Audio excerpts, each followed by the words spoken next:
that are watching this event. So we'll proceed in 2 steps. First of all, we will talk about common goods. We'll have not a debate, but a few questions asked of our prime ministers on the subject. You'll see how it has always concerned her. And in 15 minutes, 4 eminent personalities that you will discover, 4 presidents, or the will pick up the discussion on common goods in it. So a comment so that we can go fast because we don't have much time.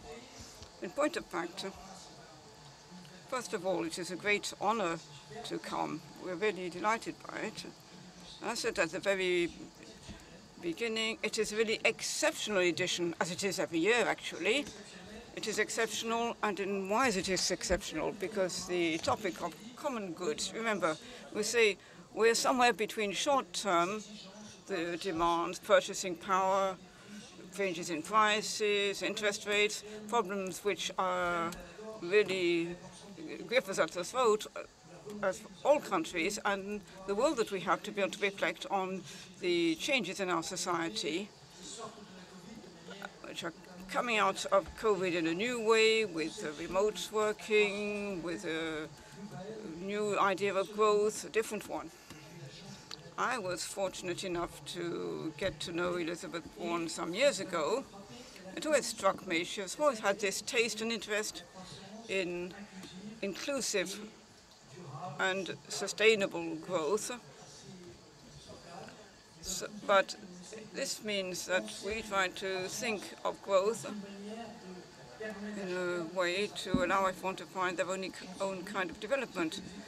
The economists for 2 centuries have been working on terms which are collective goods. I don't want to give you a course on thinking about history. And this idea of common goods. Common goods has been pushed around in every direction, but we will take it in a very simple way as a shared resource, allowing the development of each and every one today and in the future. It means that it is flexible enough to include a lot in it, because from the quality of the air to the development of a person in their job. That's why I thought that it was interesting that after her declaration for general policy, which is a policy, as it says, to get back to the objective, our vision of the future, by working on 4 or 5 topics where the very content of what a common good has a real meaning. So I thought of scientific progress. These are terms which was being to increase potential in France, energy, protection of individuals faced with all the risks which are appearing, and the social link which maybe has been shaken up. And it is a very interesting subject each of our 4 presidents get to talk about, and this is not just by chance. So maybe I'll stop now and let you have about 15 minutes to say how you see this growth with the terms that I have just used.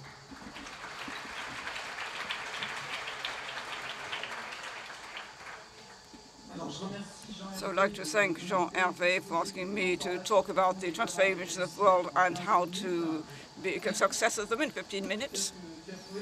Maybe you thought that my declaration for general policy lasted too long, so it was better to fit me into a short time slot. So you mentioned a lot of subjects which are extremely important, of course, where we have considerable challenges. The challenge of education, maybe we will come back to questions of energy sovereignty, the way that we can deal with crisis, and the link, the commitment of each and every one to build a common project, and what we could think about the high abstention from voting amongst young people. So in France, we have a system which knows how to produce excellence. We saw last week the Fields medal by Hugo de. So we know how to produce excellence. And I think that one of the major challenges of our educational system is that it's no doubt one of those which reproduces most inequalities. And I think that here the situation is the same as everywhere in France.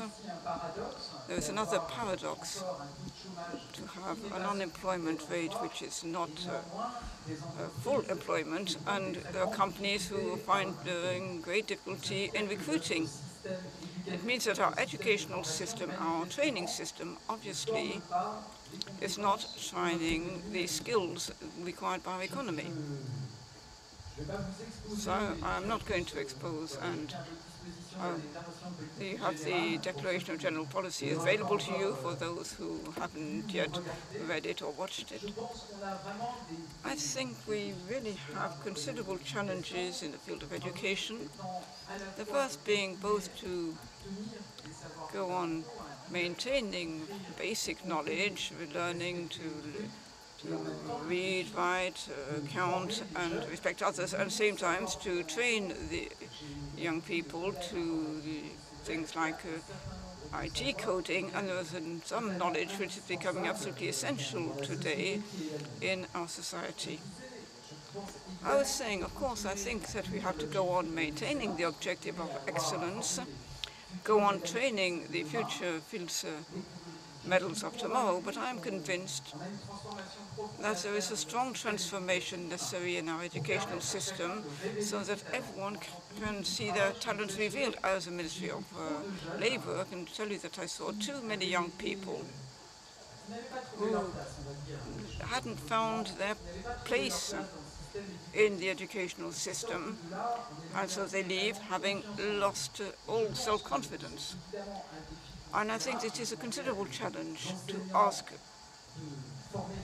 teachers to train millions of young people and at the same time deal with what each of these students is. But there's no choice. We have to succeed and allow everyone to discover their own talents, to use the basis of their strength to overcome the weaknesses, and I'm fully convinced that our system should succeed in that. To make a success of it, obviously the teachers and trainers are at the heart of the challenge. We have to really make the teaching profession much more valuable, and we have to think of it in a new way with those who are the first one concerned, which are the teachers themselves. Another point that the President of the Republic carried to Marseille, not far from here, is also the fact of saying that all that can work only if the establishments have enough leeway.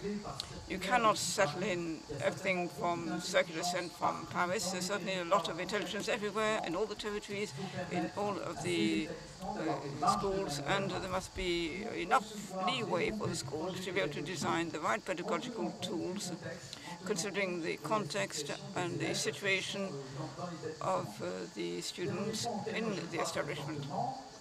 Another point that I really consider, you cannot ask national education to carry it all on its own. We must all be mobilized around our young people. I believe to a great extent that young people who have lost their self-confidence can find a new confidence by proving to themselves that it can be excellent sports people.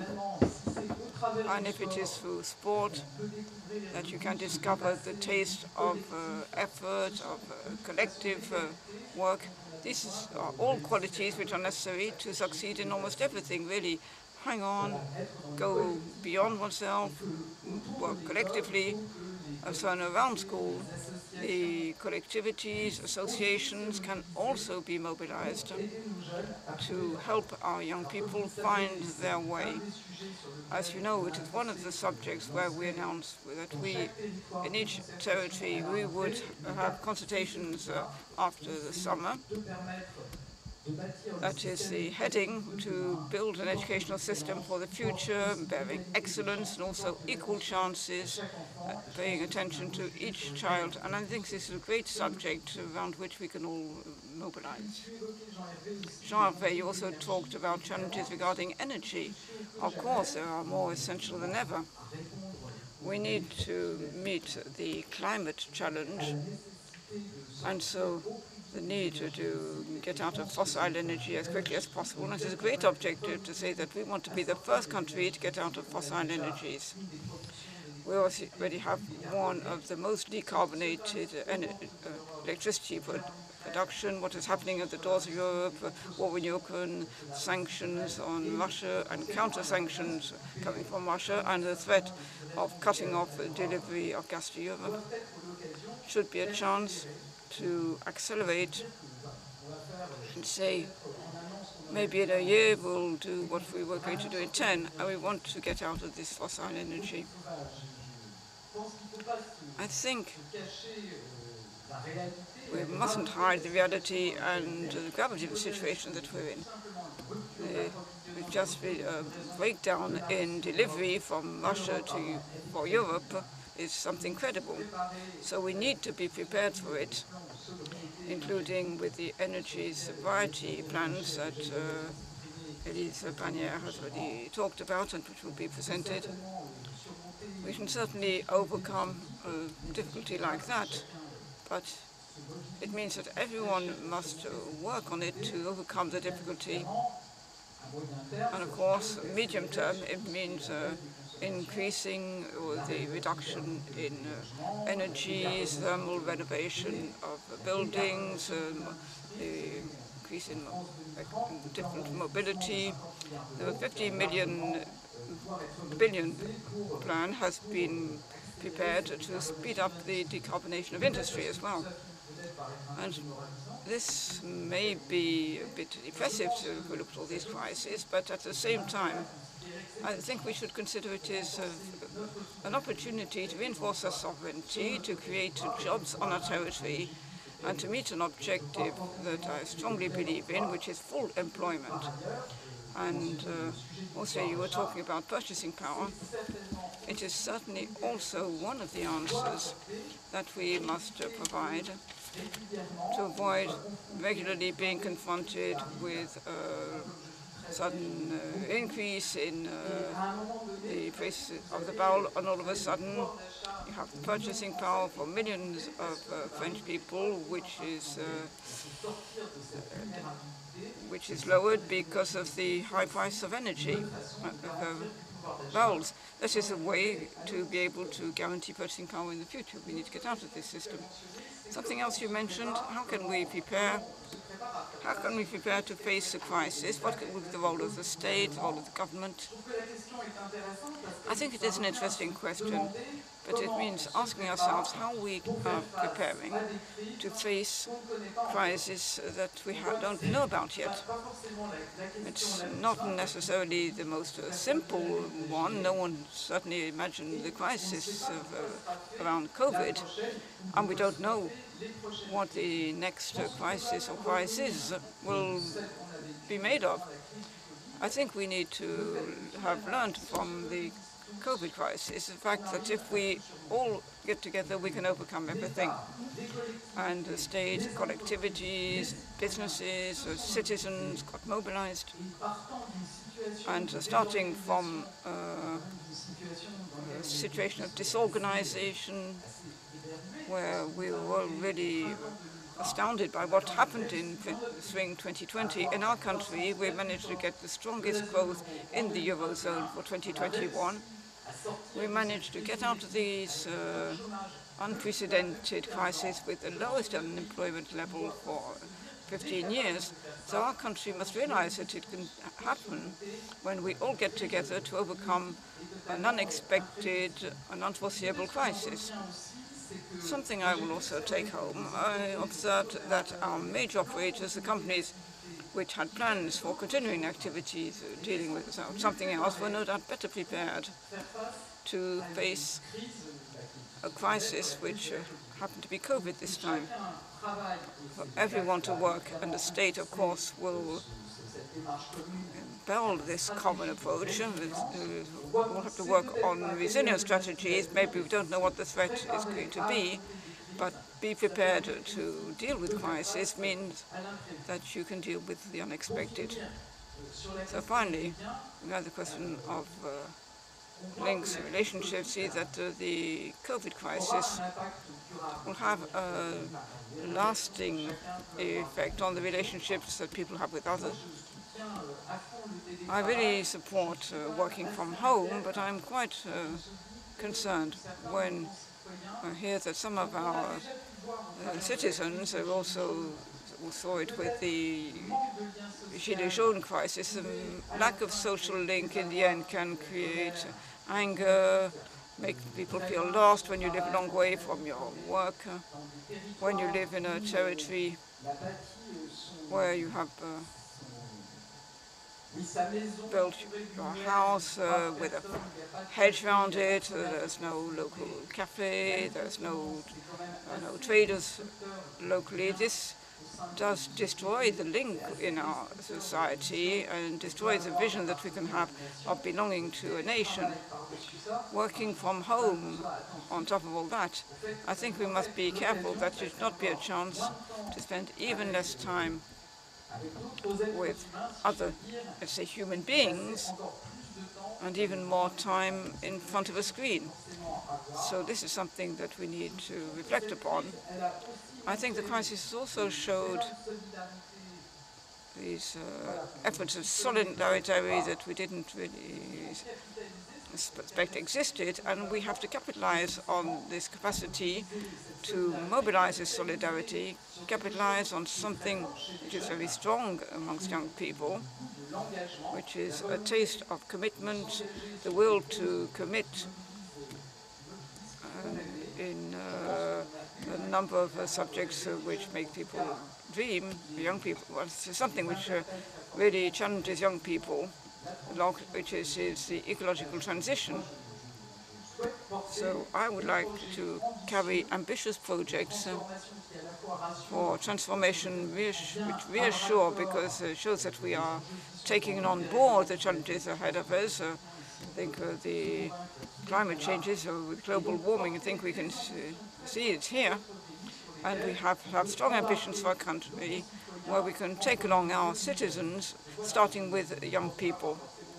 I don't know necessarily describe all the challenges and how we can answer it, but I think these are the main subjects regarding our common goods.